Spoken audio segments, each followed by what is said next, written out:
ओम शांति। आज 16 जनवरी 2024 के ईश्वरीय मधुर महावाक्य सुनते हैं।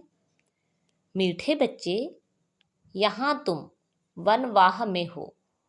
अच्छा अच्छा पहनना, खाना, यह शौक तुम बच्चों में नहीं होना चाहिए। पढ़ाई और कैरेक्टर पर पूरा पूरा ध्यान दो। आज की मुरली से प्रश्न है, ज्ञान रत्नों से सदा भरपूर रहने का साधन क्या है? उत्तर है दान। जितना जितना दूसरों को दान करेंगे उतना स्वयं भरपूर रहेंगे। सयाने वह जो सुनकर धारण करे और फिर दूसरों को दान करे। बुद्धि रूपी झोली में अगर छेद होगा तो बह जाएगा, धारणा नहीं होगी। इसलिए कायदे अनुसार पढ़ाई पढ़नी है। 5 विकारों से दूर रहना है। रूप बसंत बनना है। ओम शांति। रूहानी बाप रूहानी बच्चों को समझाते हैं। रूहानी बाप भी कर्मेंद्रियों से बोलते हैं। रूहानी बच्चे भी कर्मेंद्रियों से सुनते हैं। यह है नई बात। दुनिया में कोई मनुष्य ऐसे कह ना सके। तुम्हारे में भी नंबरवार पुरुषार्थ अनुसार समझाते हैं। जैसे टीचर पढ़ाते हैं तो स्टूडेंट का रजिस्टर शो करता है। रजिस्टर से उसकी पढ़ाई और चलन का पता पड़ जाता है। मूल है ही पढ़ाई और कैरेक्टर। यह है ईश्वरी पढ़ाई जो कोई पढ़ा ना सके। रचता और रचना के आदि मध्य अंत की सृष्टि चक्र की नॉलेज है। यह कोई भी मनुष्य सारी दुनिया में नहीं जानते। ऋषि मुनि जो इतने पढ़े लिखे अथॉरिटी हैं, वह प्राचीन ऋषि मुनि खुद कहते थे कि हम रचता और रचना को नहीं जानते। बाप ने ही आकर पहचान दी है। गाया भी जाता है, यह है कांटों का जंगल। जंगल को आग जरूर लगती है। फूलों के बगीचों को कभी आग नहीं लगती, क्योंकि जंगल सारा सूखा हुआ है, बगीचा हरा होता है। हरे बगीचे को आग नहीं लगती, सूखे को आग झट लग जाती है। यह है बेहद का जंगल। इनको भी आग लगी थी, बगीचा भी स्थापन हुआ था। तुम्हारा बगीचा अब गुप्त स्थापन हो रहा है। तुम जानते हो, हम बगीचे के फूल खुशबूदार देवता बन रहे हैं। उसका नाम है ही स्वर्ग। अब स्वर्ग स्थापन हो रहा है। वंडर है। तुम कितना भी लोगों को समझाते हो, परंतु किसी की बुद्धि में बैठता नहीं है। जो इस धर्म के नहीं होंगे उनकी बुद्धि में बैठेगा भी नहीं। एक कान से सुनेंगे, दूसरे से निकाल देंगे। सतयुग त्रेता में भारतवासी कितने थोड़े होंगे, फिर द्वापर कलयुग में कितनी वृद्धि हो जाती है। वहाँ 1-2 बच्चे, यहाँ 4-5 बच्चे, तो जरूर वृद्धि हो गई। भारतवासी ही अब हिंदू कहलाते हैं। वास्तव में देवता धर्म के थे और कोई भी धर्म वाला अपने धर्म को नहीं भूलता। यह भारतवासी ही भूले हुए हैं। देखो इस समय कितने ढेर मनुष्य हैं। इतने सब तो ज्ञान आकर नहीं लेंगे। हर एक अपने जन्मों को भी समझ सकते हैं। जिसने पूरे 84 जन्म लिए होंगे वह जरूर पुराने भक्त होंगे। तुम समझ सकते हो कि हमने कितनी भक्ति की है। थोड़ी की होगी तो ज्ञान भी थोड़ा ही उठाएंगे और थोड़ों को समझाएंगे। बहुत भक्ति की होगी तो ज्ञान भी बहुत उठाएंगे और बहुतों को समझाएंगे। ज्ञान नहीं उठाते तो समझा भी कम सकते, इसलिए उन्हें फल भी थोड़ा मिलता है। हिसाब है ना। बाप को एक बच्चे ने हिसाब निकाल भेजा तो इस्लामियों के इतने जन्म, बौद्धियों के इतने जन्म होने चाहिए। बुद्ध भी धर्म स्थापक है। उनके पहले कोई बुद्ध धर्म का था नहीं। बुद्ध की सोल ने प्रवेश किया, उसने बुद्ध धर्म स्थापन किया। फिर एक से वृद्धि होती है, वह भी एक प्रजापिता है। एक से कितनी वृद्धि होती है। तुमको तो राजा बनना है नई दुनिया में। यहाँ तो वनवाह में हो। किसी चीज का शौक नहीं रहना चाहिए। हम अच्छे कपड़े आदि पहने, यह भी देह अभिमान है। जो मिला सो अच्छा।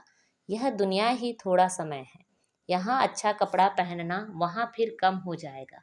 यह शौक भी छोड़ना है। आगे चलकर तुम बच्चों को आप ही साक्षात्कार होते रहेंगे। तुम खुद कहेंगे यह तो बहुत सर्विस करते हैं, कमाल है, यह जरूर ऊंच नंबर लेंगे। फिर आप समान बनते रहेंगे। दिन प्रतिदिन बगीचा तो बड़ा होने का है। जितने देवी देवता सतयुग के व त्रेता के हैं, वह सब गुप्त यहाँ ही बैठे हैं, फिर प्रत्यक्ष हो जाएंगे। अभी तुम गुप्त पद पा रहे हो। तुम जानते हो हम पढ़ रहे हैं मृत्यु लोक में, पद अमर लोक में पाएंगे। ऐसी पढ़ाई कभी देखी? यह वंडर है। पढ़ना पुरानी दुनिया में, पद पाना नई दुनिया में। पढ़ाने वाला भी वही है जो अमर लोक की स्थापना और मृत्यु लोक का विनाश कराने वाला है। तुम्हारा यह पुरुषोत्तम संगम युग बहुत छोटा है। इनमें ही बाप आते हैं पढ़ाने के लिए। आने से ही पढ़ाई शुरू हो जाती है। तब बाप कहते हैं लिखो शिव जयंती सो गीता जयंती। इनको मनुष्य नहीं जानते, उन्होंने श्री कृष्ण का नाम रख दिया है। अब यह भूल जब कोई समझे। कितने बड़े बड़े आदमी म्यूजियम में आते हैं, ऐसे नहीं कि वह बाप को जानते हैं, कुछ नहीं। इसलिए बाबा कहते हैं फॉर्म भराओ तो पता लगे कि कुछ सीखा है। बाकी यहाँ आकर क्या करेंगे? जैसे साधु संत महात्मा के पास जाते हैं, यहाँ वह बात नहीं। इनका तो वही साधारण रूप है, ड्रेस में भी कुछ फर्क नहीं, इसलिए कोई समझ नहीं सकते हैं। समझते हैं यह तो जौहरी था, पहले था विनाशी रत्नों का जौहरी, अभी बने हैं अविनाशी रत्नों का जौहरी। तुम सौदा भी बेहद के बाप से करते हो, जो बड़ा सौदागर जादूगर रत्नागर है। तो हर एक अपने को समझे कि हम रूप बसंत हैं। हमारे अंदर ज्ञान रत्न लाखों रुपयों के हैं। इन ज्ञान रत्नों से तुम पारस बुद्धि बन जाते हो। यह भी समझने की बात है। कोई अच्छे सयाने हैं जो इन बातों को धारण करते हैं। अगर धारणा नहीं होती तो कोई काम के नहीं। समझो उसकी झोली में छेद है, बह जाता है। बाप कहते हैं मैं तुमको अविनाशी ज्ञान रत्नों का दान देता हूँ। अगर तुम दान देते रहेंगे तो भरपूर रहेंगे, नहीं तो कुछ भी नहीं, खाली है। पढ़ते नहीं, कायदे अनुसार चलते नहीं। इसमें सब्जेक्ट बड़ी अच्छी है। 5 विकारों से तुमको बिल्कुल दूर जाना है। बाप ने समझाया है यह जो राखी बंधन मनाते हैं वह भी इस समय का है, परंतु मनुष्य अर्थ नहीं जानते। तो राखी क्यों बांधी जाती है?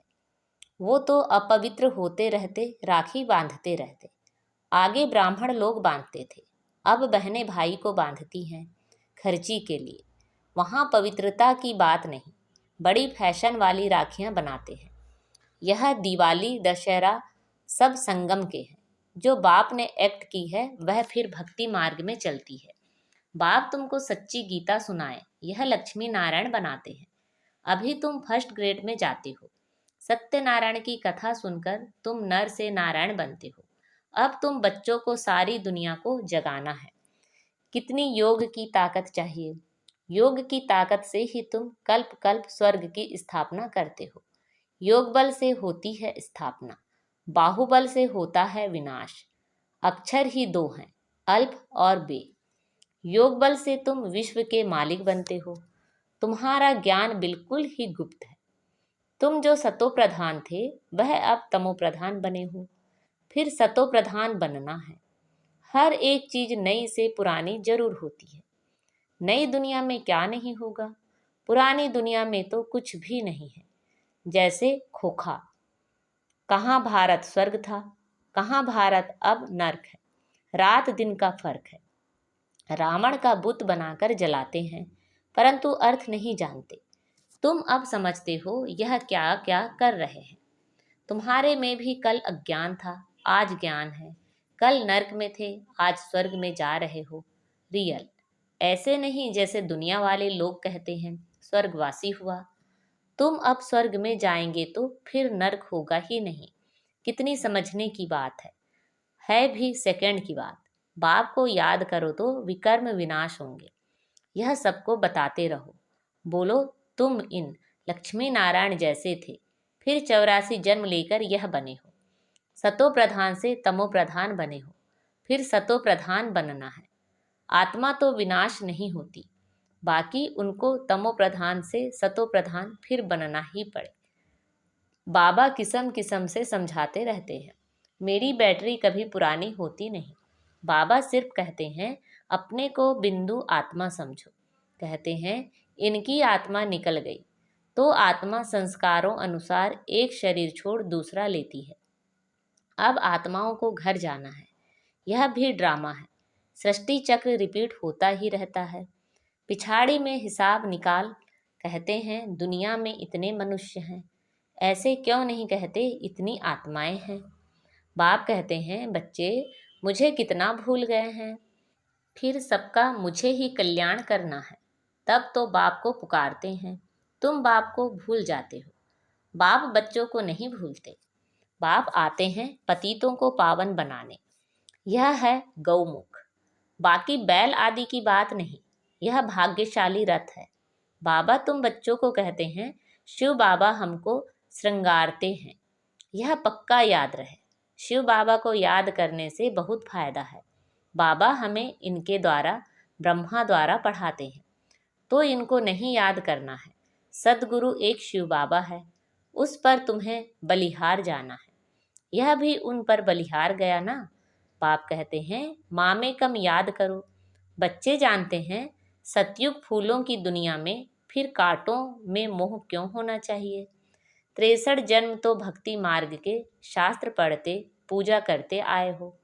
तुमने पूजा भी पहले शिव बाबा की ही की है। तब तो सोमनाथ का मंदिर बनाया है। मंदिर तो सभी राजाओं के घर में थे। कितने हीरे जवाहर थे। पीछे आकर चढ़ाई की। एक मंदिर से कितना सोना आदि ले गए। तुम ऐसे धनवान विश्व के मालिक बनते हो। यह धनवान थे, विश्व के मालिक थे, परंतु इनके राज्य को कितना समय हो गया कोई को पता नहीं है। बाप कहते हैं 5000 वर्ष हुए। 2500 वर्ष राज्य किया, बाकी 2500 वर्ष में इतने मठ पंथ आदि वृद्धि को पाते हैं। तुम बच्चों को बहुत खुशी होनी चाहिए कि हमको बेहद का बाप पढ़ाते हैं। अथाह मिल्कियत मिलती है। दिखाते हैं सागर में देवता निकले, रत्नों की थालियां भरकर आए। अब तुमको ज्ञान रत्नों की थालियां भर भर कर मिलती हैं। बाप तो ज्ञान का सागर है। कोई अच्छी रीति थाली भरते हैं, कोई की बह जाती है। जो अच्छी रीति पढ़ेंगे पढ़ाएंगे वह जरूर अच्छा धनवान बनेंगे। राजधानी स्थापन हो रही है। यह ड्रामा में नूंद है। जो अच्छी रीति पढ़ते हैं उनको ही स्कॉलरशिप मिलती है। यह है ईश्वरी स्कॉलरशिप, अविनाशी। वह है विनाशी। सीढ़ी बड़ी वंडरफुल है। 84 जन्मों की कहानी है ना। बाप कहते हैं सीढ़ी की इतनी बड़ी ट्रांसलाइट बनाओ जो दूर से बिल्कुल साफ दिखाई दे, मनुष्य देखकर वंडर खाए। फिर तुम्हारा नाम भी बाला होता जाएगा। अभी जो फेरी पहनकर चक्र लगाकर जाते हैं वह पिछाड़ी में आएंगे। 2-4 बार फेरी पहनी, तकदीर में होगा तो जम जाएंगे। क्षमा तो एक ही है, कहाँ जाएंगे। बच्चों को बहुत मीठा बनना है। मीठा तब बनेंगे जब योग में रहेंगे। योग से ही कशिश होगी। जब तक कट जंक नहीं निकली होगी तो किसी को कशिश भी नहीं होगी। यह सीढ़ी का राज सब आत्माओं को बताना है। धीरे धीरे नंबरवार सब जानते जाएंगे। यह है ड्रामा। वर्ल्ड की हिस्ट्री ज्योग्राफी रिपीट होती जाएगी। जिसने यह समझाया उसको याद करना चाहिए ना। बाप को ओमनी प्रेजेंट कहते हैं, लेकिन वहाँ तो ओमनी प्रेजेंट है माया। यहाँ है बाप, क्योंकि सेकंड में आ सकता है। तुमको समझना चाहिए कि बाबा इसमें बैठा ही है। करन करावन हार है ना, करता भी है कराता भी है। बच्चों को डायरेक्शन देते हैं, खुद भी करते रहते हैं। क्या कर सकते हैं क्या नहीं कर सकते हैं, इस शरीर में वह हिसाब करो। बाबा खाते नहीं वासना लेते हैं।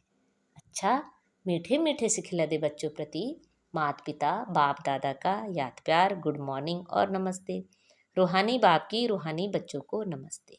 हम सब रूहानी बच्चों की रूहानी माता पिता बाप दादा को याद प्यार, गुड मॉर्निंग और नमस्ते। आज की मुरली से धारणा के लिए मुख्य सार हैं। रूप बसंत बन अपनी बुद्धि रूपी झोली अविनाशी ज्ञान रत्नों से सदा भरपूर रखनी है। बुद्धि रूपी झोली में कोई छेद ना हो।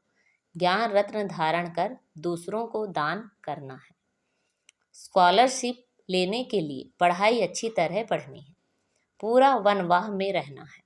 किसी भी प्रकार का शौक नहीं रखना है। खुशबूदार फूल बनकर दूसरों को बनाना है।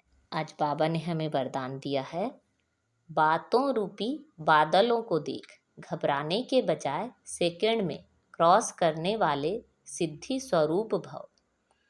कई बच्चे शास्त्रवादियों की तरह बात बनाने में बहुत होशियार हैं।